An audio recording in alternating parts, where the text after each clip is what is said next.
1847, the United States unleashed an unprecedented force. Never before in its history had the U.S. Navy struck on two oceans at once. In the Gulf of Mexico, the Home Squadron, 11 warships and over 4,000 sailors, laid siege to Veracruz. On the Pacific coast, the Pacific Squadron, with 12 ships and 1,000 men, occupied California's ports. For the first time, the United States truly projected power from sea to sea, coordinating fleets and armies in a single continental campaign. An army of 10,000 under General Winfield Scott was preparing to march on Mexico City. America acted like a superpower. 2 oceans, 2 fleets, 1 objective: to conquer Mexico. But what price would such audacity demand?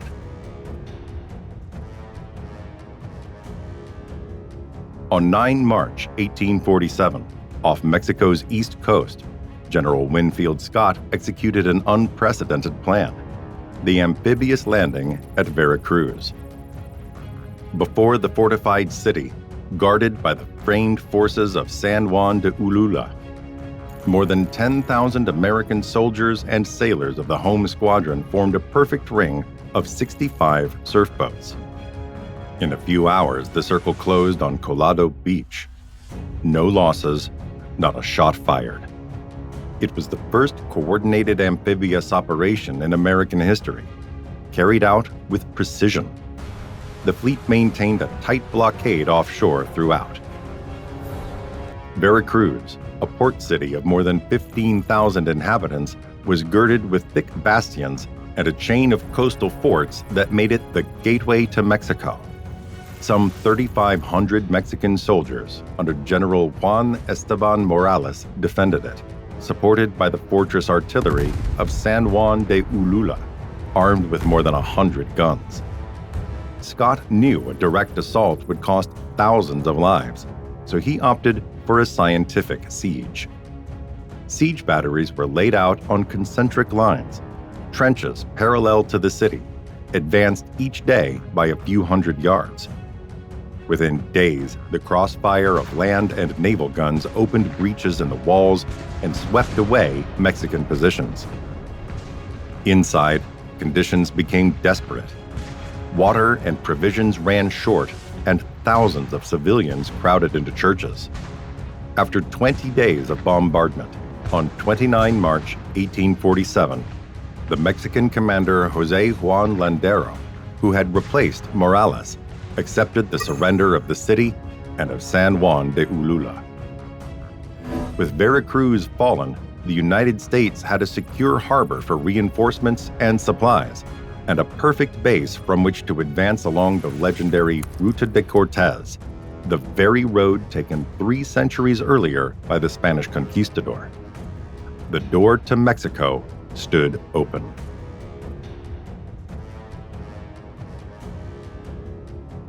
Did you know that most people who watch our documentaries aren't subscribed yet?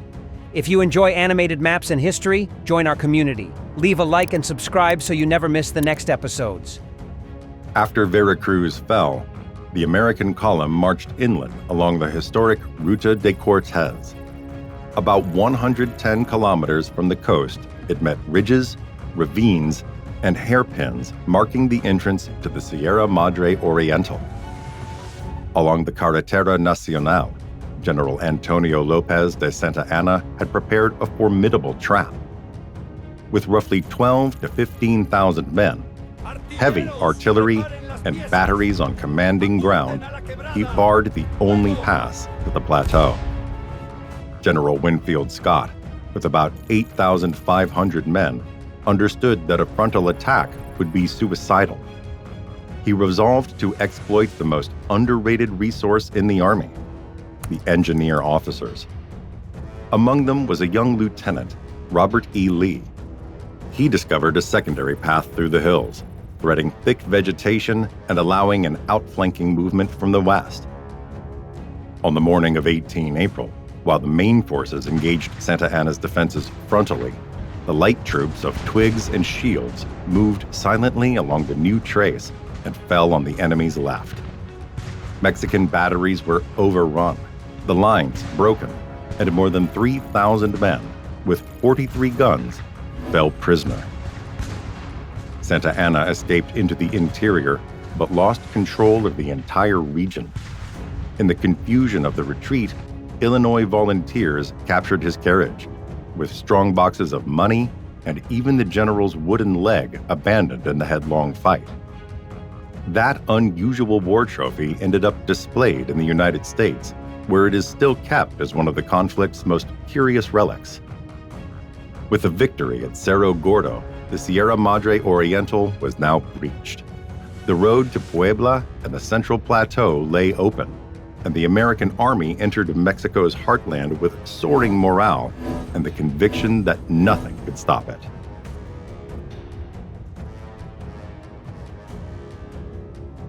On the Pacific Ocean, meanwhile, operated the Pacific Squadron, already stationed between Chile, Hawaii, and the American coast. When war broke out, its commander, Commodore John D. Sloat, moved first. For months, rumors had circulated that the Royal Navy intended to seize California's ports should Mexico go to war with Washington.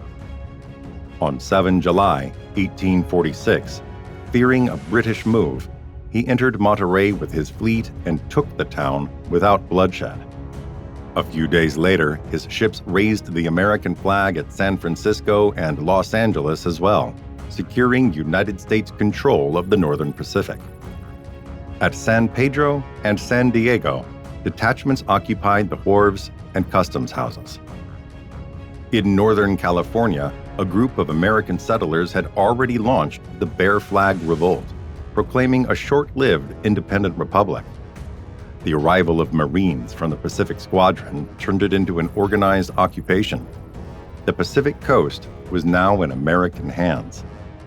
Courts reopened under temporary military law and order. Farther east, General Stephen W. Kearny marched along the Santa Fe Trail with 1,600 men and, on 18 August 1846, took Santa Fe without a fight, installing a military government in New Mexico. A brief but hard resistance followed.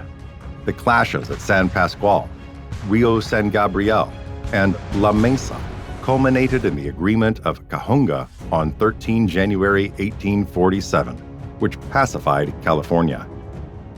In the meantime, in New Mexico, the Taos Revolt was crushed after fierce fighting at Taos Pueblo. With the Pacific and the interior now under control, the United States had completed its continental grip.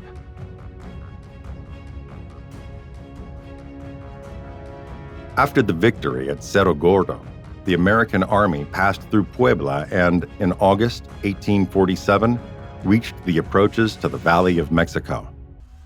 Before Mexico City, a capital of nearly 200,000, stretched the Pedregal, a petrified sea of sharp lava rocks, difficult to traverse even on foot.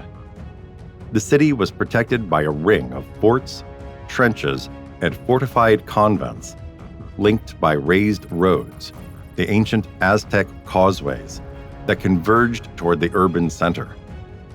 General Antonio Lopez de Santa Anna, determined to halt the advance, arrayed about 20,000 men on the hills south of the city, while the villages of Contreras and Churubusco as defensive pivots. General Winfield Scott, with 10,000 men, chose to outflank the position. In a torrential rain, the American troops improvised a passage across the lava fields of the Pedregal, guided by scouts and engineers. At dawn on 19 August, the U.S. Army launched a surprise attack against the lines at Contreras. In less than an hour, the entire Mexican camp was overrun. More than 700 soldiers killed and 830 prisoners, together with 22 captured guns. But victory was not enough. The following day, 20 August, Scott's army faced a new defensive line, Churubusco. Here, Mexican troops, including the Irish volunteer battalion known as the San Patricios, fought with courage around the fortified convent. The battle was close and brutal. In the end, the Mexican right gave way and the defenses of Churubusco fell. When General Pedro Maria Anaya was taken prisoner, the American General Twiggs asked why he had ceased fighting.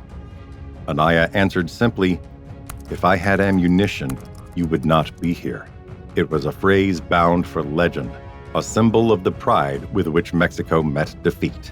The battle was won, yet the army was exhausted, and casualties ran into the thousands on both sides. The gates of Mexico City lay only a few kilometers away. At that moment, the diplomat Nicholas Trist, sent by Washington with a secret mandate, stepped forward. Negotiate peace, but only on terms set by the United States. Amid the smoke of battle, the first armistice talks began. General Winfield Scott, however, knew that a direct assault on Mexico City would mean thousands of dead. While the soldiers reorganized their lines and supplies, a fragile diplomatic interlude opened. American Commissioner Nicholas Trist, sent from Washington, met Antonio Lopez de Santa Anna to negotiate an armistice. Both needed time.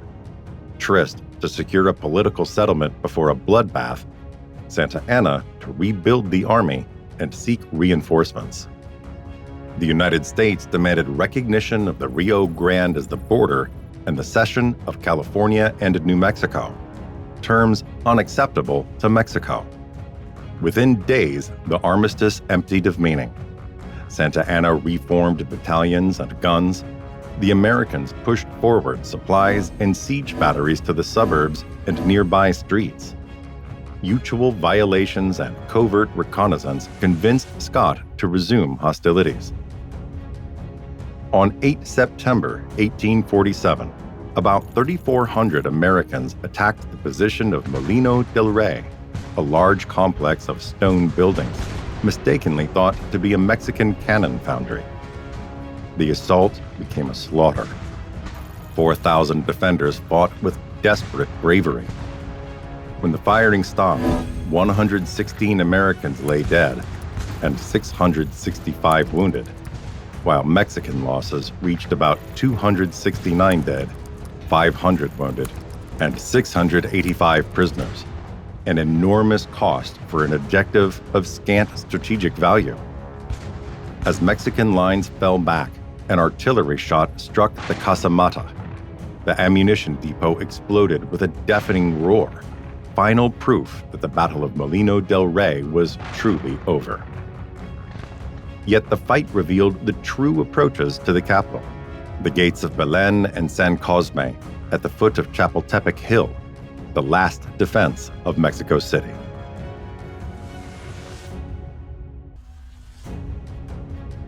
On 12 September 1847, American artillery opened fire on the hill of Chapultepec, the last and strongest defense of Mexico City. At its summit stood the castle, seat of the military college and commanding point over the valley. Scott deployed 7,200 men against over 2,000 defenders. After 2 days of bombardment, at dawn on 13 September, assault columns advanced through smoke and rubble. Among the defenders were young cadets of the academy who refused to withdraw and felt fighting. Legend tells that one of them, wrapped in the flag, hurled himself from the walls, a gesture perhaps never made, yet one that became the eternal emblem of the Niños Heroes, Mexico's boy heroes. By noon, the castle capitulated. From Chapultepec, Scott delivered the final blow. 2 columns pushed into the city, one toward Belén, the other toward San Cosme. Here, Lieutenant Ulysses S. Grant hoisted a howitzer into a church belfry, enfilading the defenses and opening a breach for advance amid barricades and house-to-house fighting. When the city fell, about 800 Mexicans lay dead, and the Americans suffered more than 700 losses. On 14 September, the flag of the United States flew above the National Palace. Mexico City had fallen. From that battle, a legend was born that endures. The opening words of the Marines' hymn, from the halls of Montezuma, still celebrate the assault on Chapultepec. In the following months, Santa Anna attempted resistance, but the war was over. On 2 February 1848, in the village of Guadalupe, Hidalgo, the two governments signed peace. Mexico ceded more than half its territory, California, New Mexico, and the west to the Pacific. In return, it received $15 million and a promise that Washington would settle Mexico's debts to U.S. citizens for stalling claims. A new frontier emerged from the war, the border of the Rio Grande and the birth of a continental empire. The United States had reached the ocean and fulfilled the dream of manifest destiny. But behind that victory, in the newly conquered lands, smoldered the seed of the next conflict, the Civil War that would split the young republic 13 years later. Did you enjoy the video? Like, subscribe, and turn on the bell. The next battle awaits you here.